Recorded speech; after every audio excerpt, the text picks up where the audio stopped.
एक शांत गांव में वॉल्टर नाम के 60 इयर्स के एल्डर रहते थे। वॉल्टर ने अपने जीवन उन सपनों के पीछे करते हुए बिता दिया जो पास तो आते थे पर पास आते ही गायब हो जाते थे। अब रिटायरमेंट के बाद उनके दिन खाली लगते थे और उनका मन हमेशा उलझन में रहता था कि वे अपना ये वाला घर बेचकर शहर चले जाएं, अपने बच्चों के साथ रहें या फिर वो यहीं रहें। हर दिन उनके विचार झूले की तरह इधर-उधर झूलते रहते थे और वे किसी भी निर्णय पे नहीं पहुंच पाते थे, काफ़ी कंफ्यूज रहते थे। वॉल्टर जी की प्रॉपर्टी के किनारे उनकी घोड़ी शैडो रहती थी। शैडो एक खूबसूरत काली घोड़ी थी जिसकी आत्मा हवा की तरह बेचैन थी। वह अपने बाड़े में लगातार आगे-पीछे घूमती रहती, जैसे बाहर जाने की तैयारी कर रही हो, लेकिन फिर रुक जाती और अपने अस्तबल की ओर लौट जाती। वो अपने चारे को थोड़ा-थोड़ा खाती और फिर छोड़ देती और थोड़ी देर बाद फिर से खाने लौट आती। वॉल्टर की तरह शैडो भी एक उलझन में फंसी हुई लगती थी। एक सुबह जब वॉल्टर कॉफ़ी पी रहे थे, उन्होंने शैडो के इस व्यवहार पर ध्यान दिया। उन्हें महसूस हुआ कि घोड़ी की बेचैनी उनके खुद के भीतर के संघर्ष का एक ही प्रतिबिंब है, एक मिरर इमेज है। वे बाड़े की तरफ गए और शैडो के पास खड़े हुए। उसको छूकर उन्होंने कहा, हमें क्या हो गया है लड़की? शैडो ने हल्की सी आवाज निकाली और उसके हाथ को अपने नाक से छू लिया। उनके बीच इस अजीब से संबंध को नज़रअंदाज ना करते हुए वॉल्टर ने एक लोकल वेटनेरियन की सलाह ली। वेटनेरियन ने कहा, देखो वॉल्टर, हमारे एनिमल्स हमारी इमोशन को मिरर इमेज करते हैं ताकि वो हमें कुछ सिखा सके, हमें समझा सके। इसीलिए तुम बैच फ्लावर रेमेडी स्क्लेरेंथस की हेल्प लो, ना कि सिर्फ तुम अपनी घोड़ी को दो, साथ साथ तुम भी लो। अब ये बात सुनकर वॉल्टर को थोड़ा संशय तो हुआ, पर उन्होंने कहा कि आजमाने में कोई बुराई नहीं। देखो वॉल्टर, मैं तुम्हें कह रहा हूँ, इसका कोई भी साइड इफ़ेक्ट नहीं होता है। ये तुम्हें आईना दिखाएगी। अब ये बात सुनकर वॉल्टर ने कहा, क्यों ना मैं इसको एक बार ट्राई करूँ।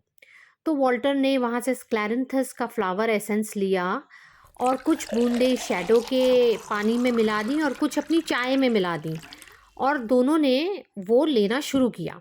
अब शुरुआत में बदलाव तो छोटे छोटे हुए, जैसे शैडो का बाड़े में चक्कर लगाना धीरे धीरे कम हो रहा था और उसने शांतिपूर्वक घास चरना भी शुरू कर दिया था। वॉल्टर भी खुद को पहले से ज़्यादा शांत और स्थिर महसूस करने लगे। एक दिन अपनी आराम कुर्सी पर बैठे हुए उन्हें महसूस हुआ कि उनके मन की अंतहीन उथल-पुथल शांत हो गई है। एक ताजगी भरी शरद ऋतु की सुबह वॉल्टर ने एक फैसला लिया। उन्होंने शैडो को काठी पहनाई और वर्षों बाद पहली बार सवारी के लिए निकाला। वे जंगल के रास्ते पर चले जहां ठंडी हवा ने उनके मन को तरोताज़ा कर दिया। जब वे एक पहाड़ी के शिखर पर पहुंचे तो वॉल्टर रुक गए और दूर तक फैले ग्रामीण क्षेत्र को देखने लगे। उनके भीतर स्पष्टता और शांति की लहर दौड़ रही थी। मुझे किसी बड़े बदलाव की जरूरत नहीं है, उन्होंने जोर से कहा। मैं जब चाहूँ शहर जा सकता हूँ, लेकिन ये मेरा घर है। शैडो ने हल्की सी आवाज निकाली, जैसे सहमति जता रही हो। उस दिन से वॉल्टर ने अपने जीवन में संतुलन को अपनाना शुरू किया।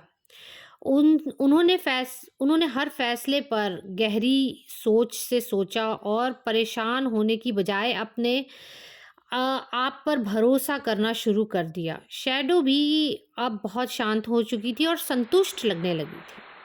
तो मेरे प्यारे दोस्तों, आपको इससे क्या लेसन मिलता है, क्या आप मॉरल मिलता है, प्लीज़ मुझे भी बताइए।